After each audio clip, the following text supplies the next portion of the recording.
Okay, so I wanted to do one more of these, which is just like my further thoughts on Shang-Chi and the legend of the massive fuck-off dragon that wanted to eat everybody, but the rings don't come into it very much. Because this is a good movie, and I got a lot of thoughts on it, and I liked it, and I think this is one of the better Marvel movies. I liked Awkwafina. I thought she was really good in this. There was like a twist. I wonder if anyone else thought this was going to happen. I thought there was going to be this big twist, but there wasn't.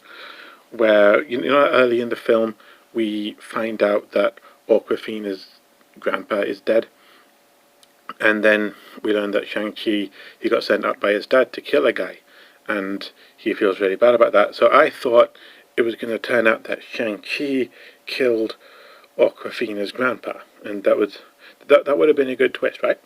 Well, there's other stuff I want to talk about because it's a really interesting movie to think about in light of all this, because I'm doing a paper on like pulp magazines at the moment, and on characters like Fu Manchu, who was this character that came around in the Victorian era and was this whole like Chinese stereotype character of this like Chinatown crime lord that gets copied and pasted a lot, because in the comic book Shang-Chi is the son of Fu Manchu, and in this he's the son of the Mandarin, who was also kind of that character, because they didn't want him to be the son of Fu Manchu, because Fu Manchu stories were really, really racist. It is interesting to read about, though, because like, apparently, I think, I'm not totally sure on this, because I've only just recently started researching this, but I think Fu Manchu was actually based on a real person, or like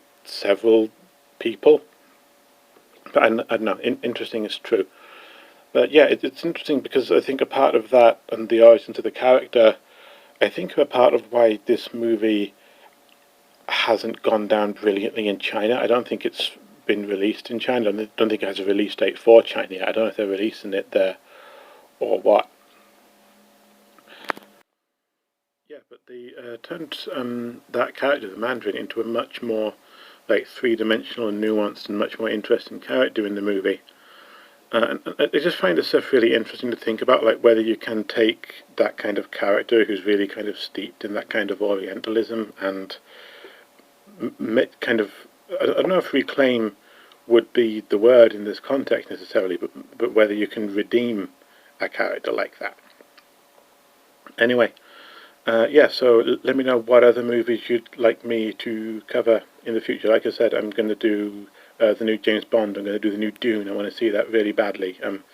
Yeah, leave a comment. Can you comment on TikTok?